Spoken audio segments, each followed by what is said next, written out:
the globe have gathered here for the Weltmeisterschaft Spring Rider, the World Horse Jumping Championships.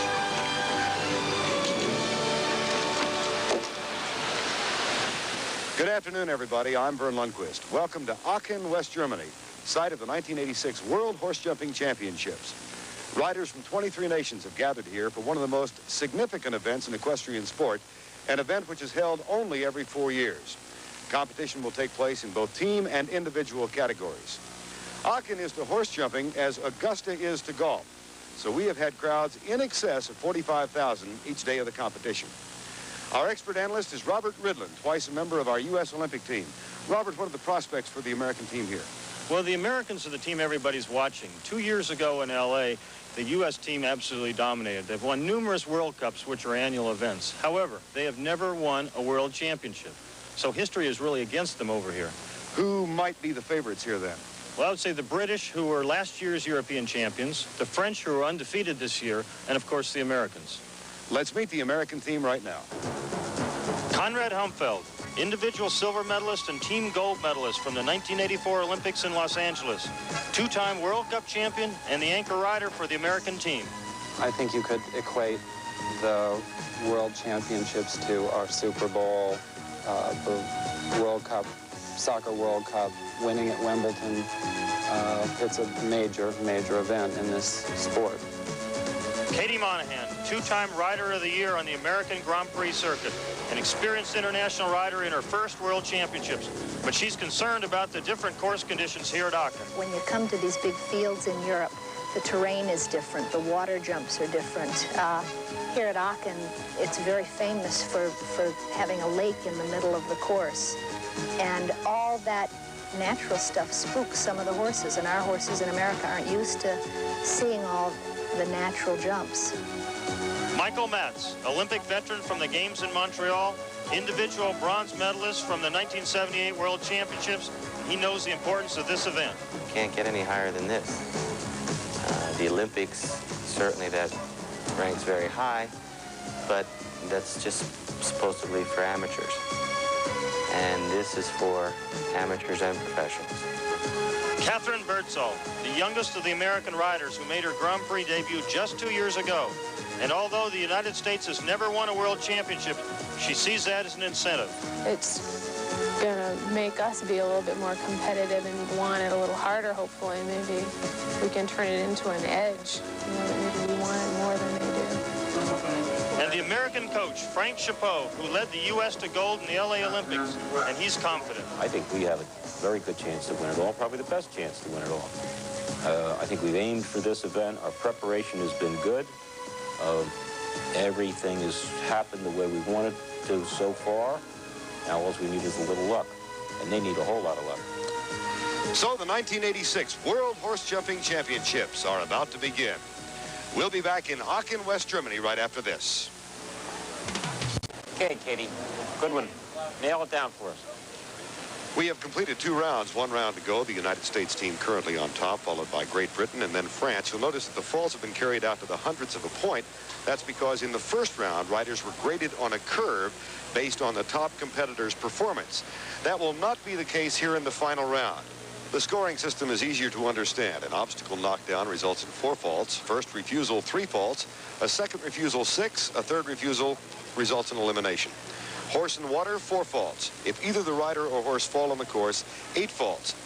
And if the horse and rider exceed the course time limit, that results in a 1/4 fault per second. Now, Robert, take us through the course description.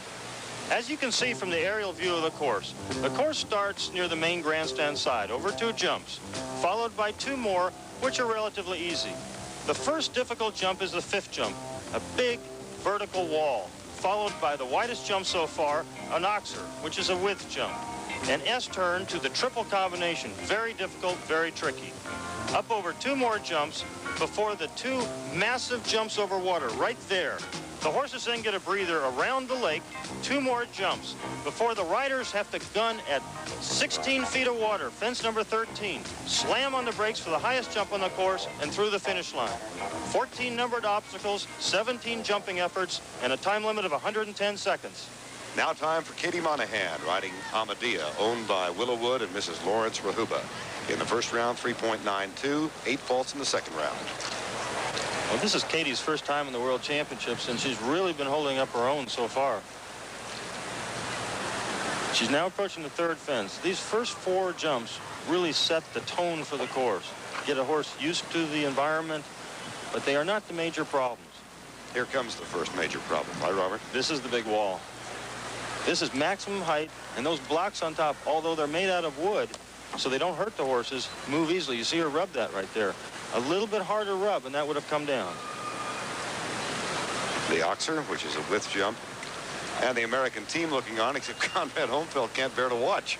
Well, I don't think he wants to. This is the tricky approach to the triple combination. 1 stride in and 2 out.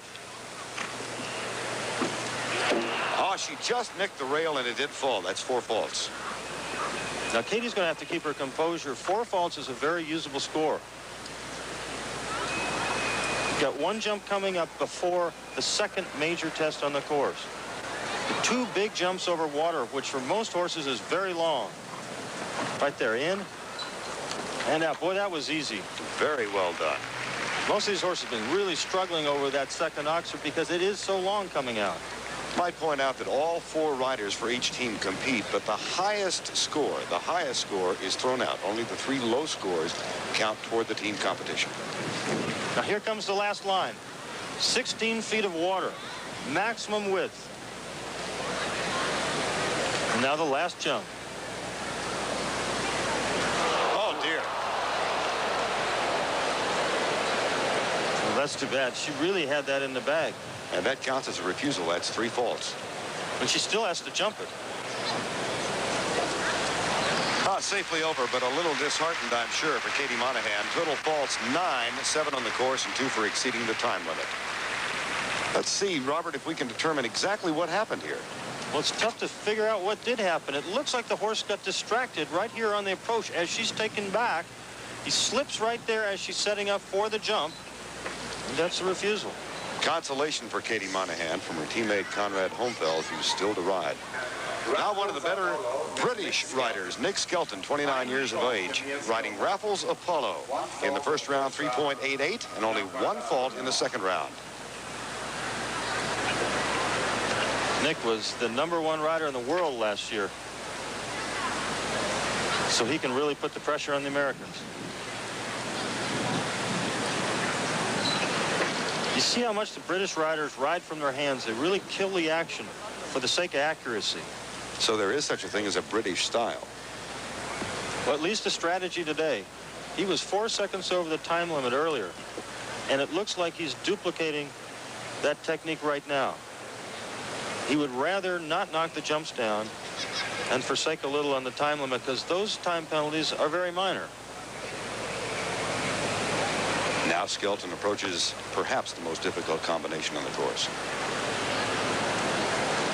Very careful going in. Oof, oh, that's superb. Boy, it made that look easy. It's almost as if that horse explodes out of his control, isn't it? Well, he like exploded over the middle part of that combination and just settled right back, which is what that instant control accomplishes. 2 jumps over water coming up. A near-perfect ride so far for Nick Skelton. And this would really apply pressure on the United States' hopes for winning its first World Horse Jumping Team Championship. Now this is the rest part of the course. And now the final drive.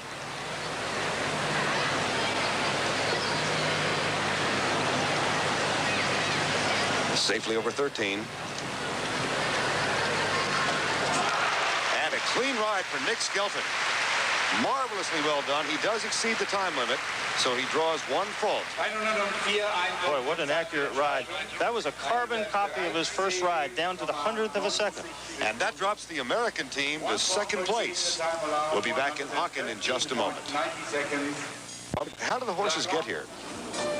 Actually, Vern, it's a very interesting process. Before they even leave their stalls, their legs are wrapped with protective bandages to avoid injury.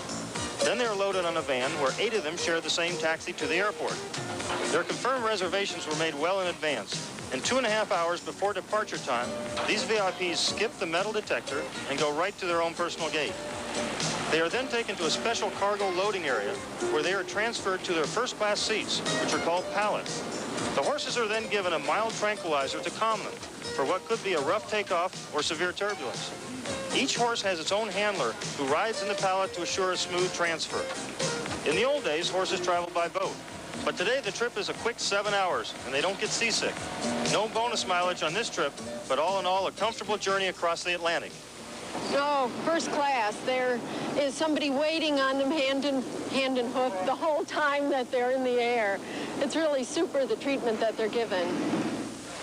Here is a horse that is given super treatment, the Natural, ridden by Catherine Birdsall, owned by Mr. and Mrs. Paul Greenwood. $1 million horse. And the United States really needs a good ride from Catherine Birdsall now because of Katie Monahan's misfortune. That's a really rough position to put Catherine in. She's never competed in Europe before, let alone the World Championships. Doing well early on. Robert, how much is the horse and how much the rider? Well, it's really a 50-50 proposition. The rider is responsible for the approach, putting that horse in the ideal takeoff position. Once the horse gets there, though, it's up to the horse to physically jump the jump. It's really 2 athletes competing in partnership. Just under pace a little bit, isn't she? Come on. That's Frank Chapeau, the coach, worried about her pace. And here's the difficult combination. Ooh. Remember, Katie Monahan had the problem, so Catherine Birdsall must have a good ride for the United States. And so far, so good. This so far is the most perfect ride of the day. Here we have the double Liberals coming up. Safe. Safe again. 4 more jumps. A quick turn around the lake here in Aachen, West Germany. I'm not really sure she's concerned about how beautiful that pond is at this point in time. As long as the Natural didn't notice it either. Right. But there is water forthcoming. She's got a small lake right now.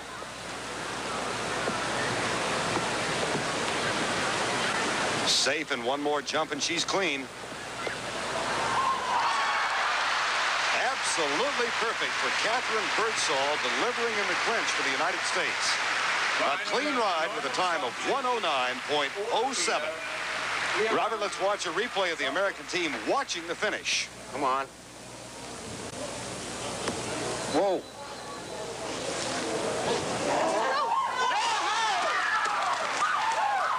A big hug for Catherine Birdsall from the owner, Paul Greenwood. A clean ride for Catherine. Earlier, Robert explained why such rides are so difficult to accomplish. To give you an idea of the difficulty of these jumps, I'm standing in the middle of just 1 of 17 jumps on the course today.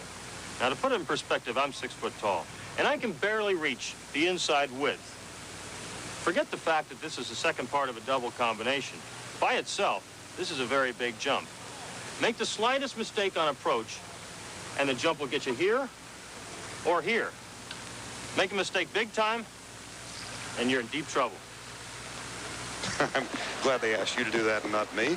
Here's Michael Whitaker from Great Britain, 6.67 first round, 8 faults in the second round. 26 years of age, his brother John also jumps for the Great Britain team. It has been raining on and off throughout the week here in Aachen. The turf's been holding up pretty well, though. If it rains too much, I mean, they're jumping out of a foot of mud, and you can imagine, I mean, that makes the jumps just a foot higher. This is Michael Whitaker over the wall. Anything more than 1.19 faults by Whitaker, and the Americans go back into the lead as a result of Catherine Birdsall's fine ride. I mean, that means he cannot afford to have any jump down. Triple combination coming up. He's rating the horse here.